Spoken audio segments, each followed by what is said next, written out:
Good morning, dear students. My name is Pawan Kumar Sharma.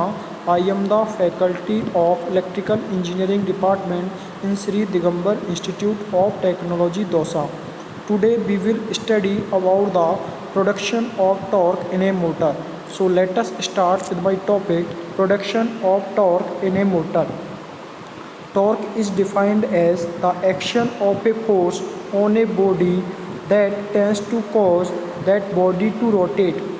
Torque को हम define कर सकते हैं the action of a force on a body, एक body पर जो फोर्स का एक्शन है उसके रूप में हम इसे डिफाइन कर सकते हैं that tends to cause that body to rotate, जिसके कारण जो बॉडी है वो क्या करती है, रोटेट करती है. Whenever a rotatory force acts on a body the body turns about a centre. जब भी रोटेटरी फोर्स एक बॉडी पर एक्ट करता है, लगता है, तो बॉडी सेंटर की तरफ टर्न कर जाती है. The body turns about a centre, तो बॉडी एक सेंटर की तरफ टर्न कर जाती है. The product of force and radius at which the force acts is called the torque और turning movement. The product of force and radius at, यानी कि फोर्स और रेडियस का जो प्रोडक्ट है, एट विच, जिस पर the force act is cold the, जिस पर फोर्स एक्ट होता है, फोर्स लगता है, यानी फोर्स और रेडियस का जो प्रोडक्ट जिस पर फोर्स एक्ट करता है, फोर्स लगता है, इज कोल्ड द टॉर्क और टर्निंग मूवमेंट. उसे क्या कहते हैं, टॉर्क बोलते हैं या टर्निंग मूवमेंट कहते हैं. T is the torque or turning moment. F is the circumferential force in newtons. F equal to VIL, where V is the flux density, I is the current in ampere, L is the length of wire या conductor. It is जो unit है force की वो क्या है, Newton's में. R is the lever arm bracket start that is the radius of the armature, यानी armature की रेडियस है इन मीटर्स में. तो torque equal to, then torque equal to F into R, where F is the force. तो F की value put करेंगे तो F बराबर क्या होता है, वी आई एल. तो एफ की जगह क्या रख दिया, V I L into R, newton per metre. Torque की यूनिट क्या होती है, Newton per metre. Torque equal to क्या आ गया, V I L into R, newton per metre. Now work done by the force F in one revolution on the armature of radius r meter is given by. Now work done by the force in one revolution, एक revolution में जो force के द्वारा जो work किया गया है on the armature पर ऑफ रेडियस r, जिसकी रेडियस r है मीटर में, इज गिवन बाई, वो निम्न प्रकार दिया जाता है. तो वर्क क्या आ जाएगा, work equal to force into distance. तो work W equal to force F into distance is the 2πr joules. This is the equation number 1.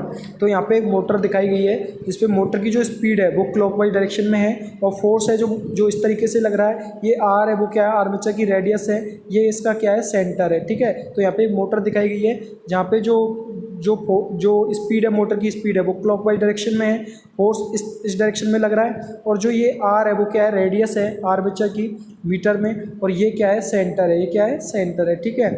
तो हमने क्या किया है, यहाँ पे स्पीड टॉर्क करेक्टरिस्टिक्स हैं और speed armature current speed torque, यहाँ पे जो आर्मेचर करंट और स्पीड करेक्टरिस्टिक्स हैं, और यहाँ पे जो इस वेरिएशंस दिखाए गए हैं आर्मेचर करंट के साथ स्पीड और टॉर्क में जो वेरिएशंस हैं वो दिखाए गए हैं. तो हम जैसे ही इसमें क्या है, जैसे ही स्पीड बढ़ाते हैं तो जो आर्मेचर करंट की वैल्यू है वो क्या होती है, डाउन. तो देखो ये स्पीड है, इस स्पीड पे जो आर्मेचर करंट की वैल्यू है, यदि मैं ये आर्मेचर करंट की वैल्यू ये रखता हूँ तो स्पीड क्या है, अधिकतम है. यदि हम और आर्मेचर करंट बढ़ाते हैं तो स्पीड क्या हो रही है, डाउन हो रही है. तो स्पीड बढ़ाएंगे तो आर्मेचर करंट की वैल्यू क्या हो रही है, डाउन हो रही है. स्पीड बढ़ाएंगे तो आर्मेचर करंट की वैल्यू क्या हो रही है, डाउन हो रही है. ठीक है. तो इसका मतलब क्या हुआ, जो स्पीड आर्मेचर करंट करेक्टरिस्टिक्स में यदि एन की वैल्यू इंक्रीज करते हैं, स्पीड की वैल्यू बढ़ाते हैं, तो आर्मेचर करंट की वैल्यू है वो क्या होती है, कम होती है. आर्मेचर करंट की वैल्यू क्या हो रही है, डाउन हो रही है. और जो टॉर्क है जो TA है वो डायरेक्टली प्रोपोर्शनल होता है फाई IA के. तो यदि मैं आर्मेचर करंट बढ़ाऊंगा तो आर्मेचर टॉर्क की वैल्यू है वो भी क्या होगी, इंक्रीज होगी. तो यहाँ से देखो IA यदि मैं बढ़ा रहा हूँ तो टॉर्क की वैल्यू भी क्या हो रही है, इंक्रीज हो रही है. इसके बाद में जो इंक्रीज होती जा रही है. ठीक है. तो ये यहाँ पे जो है ये इस इक्वेशन से आया, T is directly proportional to phi IA. यदि IA की वैल्यू बढ़ाऊंगा, आर्मेचर करंट बढ़ाऊंगा, तो टॉर्क की वैल्यू भी क्या होती है, इंक्रीज होती है. आर्मेचर करंट को इंक्रीज करेंगे तो टॉर्क की वैल्यू भी क्या होगी, इंक्रीज होगी. ठीक है. इसके बाद में and if the body rotates n times per minute, यदि body n times per minute के रोटेट करती है, फिगर नंबर 3.14 बी। तो फिगर नंबर बी में जो दिखाया गया है कि जो n टाइम्स यदि बॉडी रोटेट कर रही है, then work done in 1 minute, तो 1 मिनट में जो वर्क किया गया है वो क्या होगा, W equal to F force into 2πr into N जो स्पीड है, तो एफ W इक्वल टू क्या आ जाएगा 2π bracket start F into R bracket close into N, और वर्क की यूनिट क्या होती है, जूल।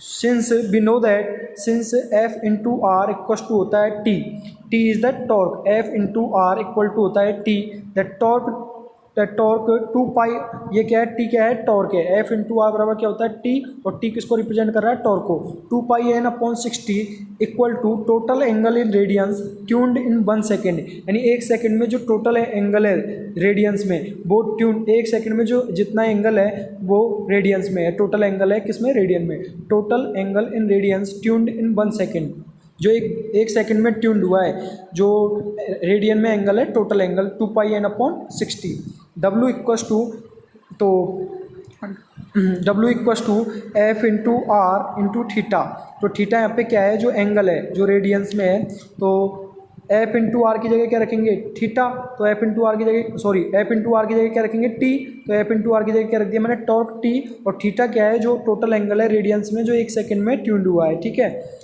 तो power developed due to this work is given by, तो पावर डेवलप होगी वो किस तरीके से दी जाएगी, power developed due to this work, इस वर्क के दौरान जो पावर डेवलप होगी वो निम्न प्रकार दी जाती है, P equal to T into theta, W का मतलब है वाट, पावर को किस में मीजर करते हैं, वाट में, T इंटू थीटा, तो T तो टॉर्क है ये, W की वैल्यू पुटअप करेंगे हम, W की वैल्यू क्या आई थी, W की वैल्यू ये वैल्यू पुट कर देंगे 2πn/60, सॉरी थीटा की जगह हम वैल्यू पुट कर देंगे, सॉरी थीटा की जगह हम क्या करेंगे, वैल्यू पुट करेंगे 2πn/60, और ये W है वाट, ठीक है। तो power develop due to this work equal to आ जाएगा P equal to T into theta, W is the watt, unit होती है पावर की, तो P equal to T into theta की जगह वैल्यू पुट करेंगे, थीटा की वैल्यू यहाँ से रखेंगे 2πn/60 which is equal to theta, तो थीटा की वैल्यू यहाँ से पुट करेंगे 2πn/60, तो T into 2πn/60 into W, sorry जो इसकी यूनिट है वो क्या है, वाट है, तो ये क्या आ गया, P इक्वल टू आ गया T इंटू 2πn/60, और W इसकी यूनिट होगी पावर की क्या, वाट। तो यहाँ से वैल्यू निकालेंगे तो T इंटू 2πn/735.5 इंटू 60, ये आ गया हॉर्स पावर में, किस में आ गया, हॉर्स पावर में कन्वर्ट होके आ गया, ठीक है। टॉर्क ऑन आर्मेचर, अब पहले बात करते हैं torque on armature, T is the torque developed by the armature, T क्या है, टॉर्क डेवलप हुआ है आर्मेचर के वो है द्वारा, वो है, N is the number of rotations per minute, 1 minute में जो नंबर ऑफ रोटेशंस है वो क्या है, कैपिटल N है, then power developed equal to, power develop होगी वो क्या आएगी, P equal to 2πn/T/60, 2πn/T/60, और यूनिट क्या है, W मीन्स वाट, वाट इसकी क्या हो गई, unit. This is the equation number 3। Again, as shown before, the electrical power converted to mechanical power is, as shown before, the electrical power converted to mechanical power, यानी electrical power को mechanical power में convert करने से पहले equal to EVIA, EVIA ये हमारा क्या आ गया, जो आर्मेचर पे जो पावर है वो क्या आएगी, EVIA वॉट में, ठीक है। EV is the back EMF in motor, IA is the armature current, ये W रिप्रेजेंट कर रहा है वाट को, पावर की यूनिट क्या होती है, वॉट। जब इलेक्ट्रिकल यानी electrical power before the electrical power converted to mechanical power, जब इलेक्ट्रिकल पावर मैकेनिकल पावर में कन्वर्ट होने से पहले जो वैल्यू आएगी वो क्या आएगी, EVIA, ठीक है। ये हमारा क्या आएगा, जो आर्मेचर की जो पावर है वो क्या आएगी, आर्मेचर की पावर क्या आएगी, EVIA, ठीक है, वॉट में, ठीक है। Equating equation number 3 and 4, equation number 3 और 4 को हम क्या करेंगे, दोनों को इक्वेट करेंगे, तो इक्वेशन 3 की वैल्यू क्या है, 2πn/T/60, तो इसकी जगह रख दिया 2πn/T/60, और यहाँ पे जो पावर है उसकी वैल्यू क्या है, आर्मेचर पावर की EVIA, तो इक्वल टू EVIA, ठीक है। तो यहाँ से 2πn/T/60 इक्वल टू हो गया EVIA, तो टॉर्क की वैल्यू क्या आ जाएगी, T इक्वल टू आ जाएगा EVIA इंटू 60/2πn, और यूनिट क्या होती है टॉर्क की, newton metre. This is the equation number 5। Thus torque is proportional to armature power, इस प्रकार टॉर्क है वो आर्मेचर पावर के प्रोपोर्शनल है, and inversely proportional to speed, और स्पीड के क्या है, इन्वर्सली प्रोपोर्शनल है। इस वाली इक्वेशन से टॉर्क है वो ये टॉर्क है वो डायरेक्टली प्रोपोर्शनल किसके है, आर्मेचर पावर के है, और इन्वर्सली प्रोपोर्शनल किसके है, स्पीड के है। इन्वर्सली प्रोपोर्शनल किसके है, स्पीड के। T is directly proportional inversely proportional to 1/n, यानी स्पीड के क्या है, इन्वर्सली प्रोपोर्शनल है। ठीक है, तो टॉर्क है वो आर्मेचर पावर के तो डायरेक्टली प्रोपोर्शनल है इस इक्वेशन से, और इन्वर्सली प्रोपोर्शनल है स्पीड के। Using equation number 4 and 5, equation number 4 और 5 का उपयोग करेंगे तो टी इक्वल टू क्या आ जाएगा, 4 और 5 देखते हैं। ये 4 है और ये 5, इसका इक्वेशन का यूज करेंगे तो टी इक्वल टू क्या आ जाएगा, 60 into EV/IA upon 2πn Newton metre. ठीक है, सिंस EV इक्वल टू होता है back EMF in motor is given bye NP5Z upon 60A, और इसकी यूनिट होती है बोल्ट। मेजर किस में करते हैं, बोल्ट में, तो EV की यूनिट क्या है, बोल्ट। तो EV बराबर बैक EMF की वैल्यू होती है NP5Z अपॉन 60A। तो यहाँ पे T इक्वल टू, यहाँ पे 60 इंटू EV की वैल्यू पुट कर दी NP5Z upon 60A into IA upon 2πn। यहाँ से टॉर्क की वैल्यू क्या आ जाएगी, T इक्वल टू आ जाएगा NP5Z upon 60A into 60 upon 2πn into IA। तो T इक्वल टू क्या आ जाएगा, ऐसे वैल्यू हमारी क्या आ जाएगी, यहाँ से जो है वो 60 से 60 कैंसिल आउट हो चुका है, तो हमारा जो वैल्यू आएगी वो क्या आएगी, 1/2 5Z IA, और 5Z IA n से n कैंसिल आउट हो चुका है, तो हमारे पास वैल्यू क्या आ जाएगी, 1/2 into 5Z IA P upon A, ये हमारे पास टॉर्क की वैल्यू आ जाएगी। तो टॉर्क इक्वल टू क्या आ जाएगा, 1/2 5Z IA P upon A, where 5 is the flux, Z is the total number of conductors, IA is the armature current, P is the number of poles, A is the number of parallel paths. ठीक है, this is the equation number 14। Shaft torque और useful torque, the total torque developed by the armature is available for doing the useful work by the motor. The total torque developed by the armature is available for doing the useful work by the motor। जो total torque develop हो रहा है armature के द्वारा जो motor के लिए उपयोगी वर्क करने के लिए उपयोग अवेलेबल है। Some torque is wasted in the form of iron and friction losses, कुछ टॉर्क है जो आयरन फ्रिक्शन लॉसेज की फॉर्म में क्या हो जाता है, वेस्ट हो जाता है। और other losses such as windage losses, bearing losses, eddy current ETC in a motor. कुछ टॉर्क है जो आयरन और फ्रिक्शन लॉसेज की फॉर्म में वेस्ट हो जाता है, और कुछ लॉस किस में होते हैं, विंडेज लॉस हो जाते हैं, बियरिंग लॉस और एडी करंट लॉसेज मोटर में हो जाते हैं। जैसे कि जो लॉसेज हैं वो अदर लॉसेज कौन कौन से हैं, विंडेज लॉस, बियरिंग और एडी करंट लॉसेज जो मोटर में होते हैं उसके कारण कुछ लॉस उसमें हो जाता है। Thus out of the total torque developed on और from armature torque, thus out of the total torque developed और फ्रॉम आर्मेचर टॉर्क डिडक्टिंग, इन सबको डिडक्ट करने के बाद में टोटल टॉर्क में से जो thus out of the total torque developed और from armature torque deducting the total wasted due to losses, and losses के दौरान जो टोटल वेस्टेज टॉर्क वेस्टेड हो रहा है, torque wasted due to losses, losses के दौरान जो टॉर्क वेस्टेज हो रहा है, यानी इन चीज़ को डिटेक्ट करने के बाद में, लॉसेज को डिटेक्ट करने के बाद में जो फ्रिक्शन लॉसेज हो रहे हैं और जो विंडेज लॉसेज हो रहे हैं और जो फ्रिक्शन और जो फ्रिक्शन लॉसेज हो रहे हैं, आयरन लॉसेज हो रहे हैं, विंडेज बियरिंग लॉसेज और जो हमारे ये लॉस हो रहे हैं एडी करंट लॉसेज, इनको डिटेक्ट करने के बाद में जो टोटल जो torque wasted due to losses, जो लॉसेज के कारण जो टॉर्क वेस्ट हो रहा है, the rest of it is available for doing useful work. फिर बचा कुचा जो टॉर्क है, रेस्ट जो टॉर्क है वो यूजफुल वर्क करने के लिए अवेलेबल होता है, उपलब्ध होता है ऑन द शाफ्ट पर। This balance of the torque is imparted to the shaft is called shaft torque. ये बैलेंस टॉर्क है वो शाफ्ट पे इम्पार्ट होता है, इसलिए इसे हम क्या बोलते हैं, शाफ्ट टॉर्क। इसे रिप्रेजेंट करते हैं TSH के द्वारा। तो TSH इक्वल टू आ जाएगा T टोटल यानी टोटल टॉर्क माइनस के T लॉसेज, यानी लॉसेज में जो टॉर्क फ्रिक्शन और आयरन लॉसेज में, विंडेज बियरिंग लॉसेज में और जो हमारे एडी करंट लॉसेज में जो टॉर्क वेस्टेज हो रहा है उसको डिटेक्ट कर देंगे टोटल टॉर्क में से, तो शाफ्ट टॉर्क आ जाएगा। शाफ्ट टॉर्क कब आएगा, जब टोटल टॉर्क में से जो लॉसेज में जो टॉर्क वेस्टेज हो रहा है उसको डिटेक्ट कर देंगे, तो हमारा क्या आ जाएगा, शाफ्ट टॉर्क। तो TSH इक्वल टू क्या आएगा, TSH इक्वल टू यानी shaft torque equal to total torque minus के लॉसेज में जो टॉर्क वेस्टेज हो रहा है T लॉसेज। तो TSH equal to T total की वैल्यू, टोटल टॉर्क की वैल्यू क्या आई थी हमारे पास 0.159 5Z IA P upon A minus के T लॉसेज, लॉसेज में जो टॉर्क जा रहा है वो क्या आएगा 0.159 into bracket start iron plus के friction losses bracket close upon N। ठीक है, this is the equation number 15। Where 1/2 pi equals to होता है 0.159। यहाँ पे 1/2 पाई आता था लेकिन मैंने इसको डायरेक्ट लिख दिया 0.159, ठीक है।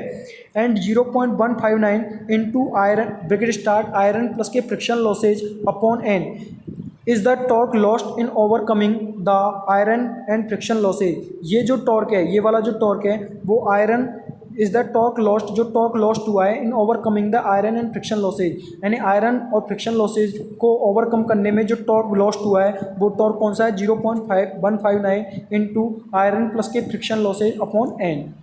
Now the speed torque of a DC motor. Torque of a motor independent of speed.